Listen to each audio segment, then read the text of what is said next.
Welcome to Company of Heroes 3 Wehrmacht Faction Guide and Strategy. In this video we will go over all of the aspects of Wehrmacht as a faction. What you can expect to learn are all of the necessary intel, such as specific playstyle this faction has, weaknesses and strengths of faction, infantry and vehicle highlights, as well as strategy for playing them on the battlefield. Same like before, make sure to subscribe in order for this video to give you full scope of intel about all of the factions. Content of the video will include general overview and feel of faction, overview of buildings and units they can field, while main focus will be on tactics and possible strategies, how to best utilize all of the tools available. Before we start, make sure to check our Duck faction guide and other guides by clicking in top right corner, description and comment section. Wehrmacht is an elite, highly specialized and flexible faction with strong emphasis on support weapons as main hammer of the faction. You can play strong defensive frontline or aggressive flexible force. Most of their gameplay is focused around utilizing different support weapons or highly specialized units at their disposal to adapt to the map or the enemy they are encountering. These, among other, include MG, mid to late game infantry units and heavy armor units. Reason that your strategy must revolve around support unit and specialized units is simple. Your basic grenadier unit, basic grunt, are trash, and pioneers are basically a sacrificial cattle on the battlefield. Wehrmacht in general is a mid to late game faction. To prove this point, Wehrmacht has a special ability which is unique for this faction only, which allows you to, once you upgrade tier buildings, to give you an option to replace your grenadiers for other units for a small fee. You can replace grenadiers for either Jäger infantry if you unlock tier 1 or Panzer grenadiers if you unlock tier 2. In general, all Wehrmacht units are great at dealing with one particular issue, and that is the reason they are specialized. For example, Jäger infantry when upgraded with Shreks is really dangerous and competitive against vehicles, but then against infantry will suffer. You can choose also to upgrade Jäger infantry with G43, but in that case you will not have anything to deal with tanks, which is decent enough.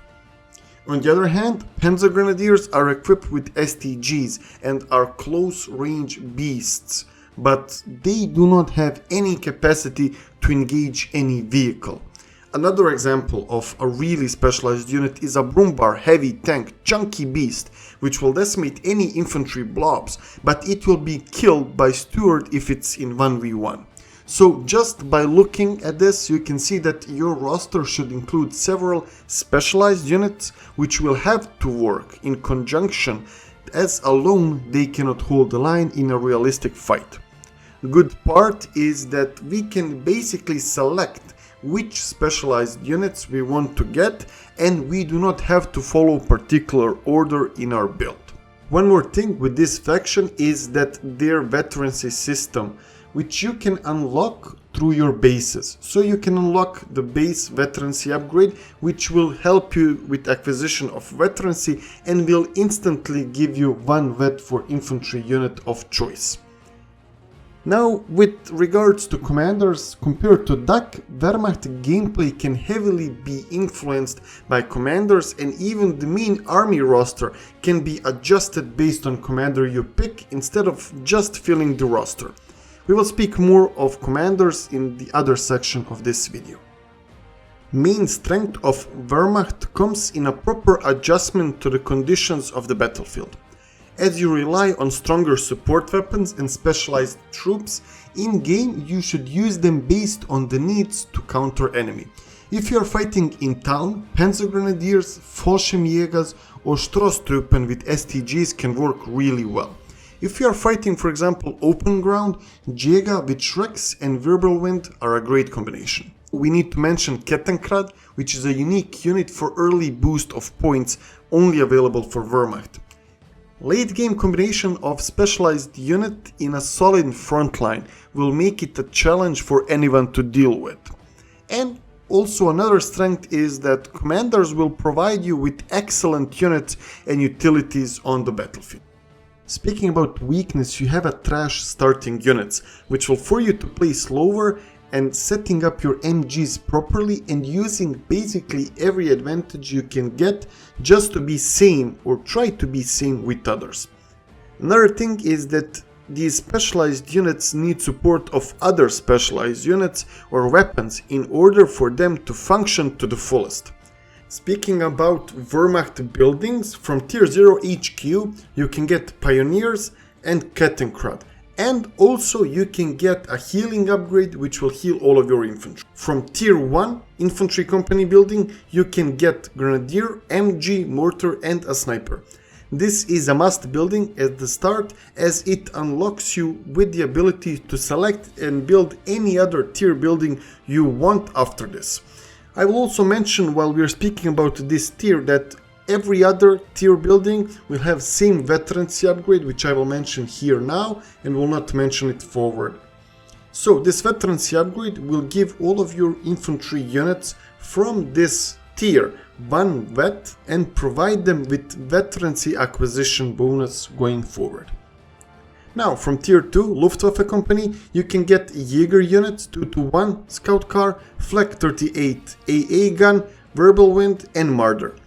Additionally, by unlocking Tier 2, it will allow you to replace your Grenadiers for Jaeger units, which will give you much stronger and versatile force.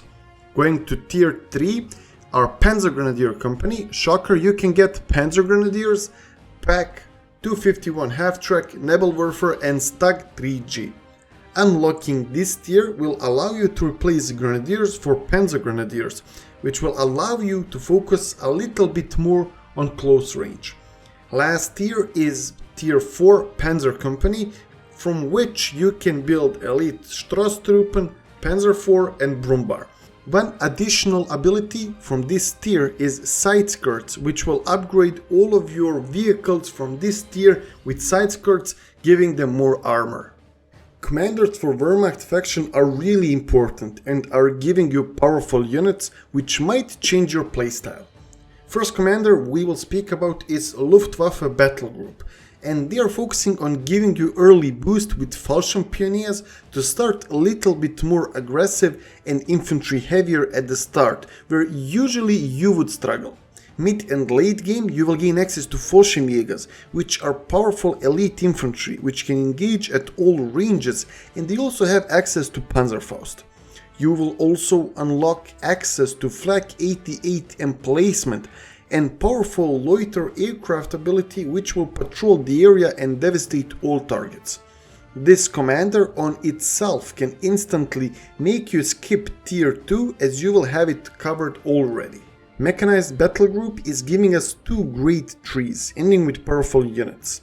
Left side is focusing on mid to late game vehicle support, with great choice of either anti-infantry or anti-tank focus, ending with Panther Heavy Tank as a requisition. Right side of the tree is giving us additional support weapons and call-ins for infantry to strengthen our ability to deal against the allies. Breakthrough Battle Group Commander is mostly focusing on Tiger as main highlight of the battle group. Other abilities of the battle group are useful utilities, with the Grenadier MP40 upgrade package standing out and Stuka Incendiary Air Attack. However, MP40 is really underwhelming and I wouldn't even recommend upgrading it, but rather replace Grenadiers as soon as possible. Early game for Wehrmacht will depend based on whether you will start aggressive or methodical. If it is an aggressive push, you will go for early Luftwaffe commander, calling in Fallschirmpioneers instantly, making Kettelkrad, and also getting an MG from your Tier 1 building. If you will go methodical, you will get Kettenkrad, MG and Grenadier from Tier 1 building. In any case, Kettelkrad, when it's upgraded and gives you +3 resources for any point it cap, is a must, so you can tech app faster and upgrade your specialized units and support weapons. Early game for Wehrmacht is also the most dangerous period. You can easily be overwhelmed by allies and your success will depend based on how strong your tactical ability is to place MGs, anticipate enemies and secure the superior position. Playing smart through repositioning, skirmishing, and trying to eat as little as possible of a beating should be priority. You can have a mix of several grenadiers with few support weapons like MGs, mortars, and even sniper if need be. But you need to try to tech up next tier as fast as possible to replace grenadiers and unlock more specialized units and support weapons. My recommendation is to focus on tier 2 and get Jaeger infantry, as by that time you should get a feeling of a mid-game you will have, and you can adjust properly to the enemy, so you can see which and what are the battlefield conditions. You can decide should you upgrade them with the Shreks and get them the Verbal Wind, or you can go with Jaeger G43s. If you are fighting in town, tier 3 building and Panzer Grenadier Company is also an option. With this tier, your position should be much more stable, giving you an option to inflict serious damage to any army. Following your army stabilization by unlocking Jaeger infantry or even Panzer Grenadiers, we are slowly moving throughout the mid-game and going into a late game. I found it generally useful to skip following tier 2 straight into the tier 4 and sometimes even skip unlocking the Verbal Wind upgrade if my infantry is doing well. Panzer IV is a utility medium tank which is really cheap and can be called early. However, by skipping Verbal Wind is viable, it is only viable if you can hold line throughout the mid-game and trade with the enemy. With Panzer IV out, you can trade against enemies more effectively, but do not be cocky as tank is a glass cannon. Once your presence on the field is fortified with a tank, speaking about Panzer IV, you should now focus on last piece of your army, and that is filling the gap you have with specialized units which you are missing. Those can be either Strasstruppen, Brumbar, Stugs, Nebelwerfer, or packs. You have a flexibility to choose now. By this time, opponents will either be close to getting a tank of their own or will have one and will have a slight superiority in particular engagements. You should now focus on upgrading tier if you need to unlock another unit, or slowly start upgrading existing specialized units with weapons which they need to answer this problem. What is left is just to hammer down enemies with your heavy tanks and grind them down. Speaking about infantry and weapons highlight, Jaeger infantry is definitely the most versatile unit you have, which can be specialized as anti-infantry or anti-vehicle. Another unit is MG42, which is the strongest MG in the game. Another mention is Strasstruppen, which are elite late game unit which can be upgraded with commander to get STGs. Speaking about vehicle highlights, we need to mention Tiger and Panther as unavailable heavy tanks which we can get from the commanders. Both of these are great tanks. Another heavy chunky boy is Brumbar, which is creme de la creme heavy tank. They can take beating but will spank every infantry around it. And last but not least is Kettenkrad, which is a perfect unit to help you take map control and get early boost, which you so badly need.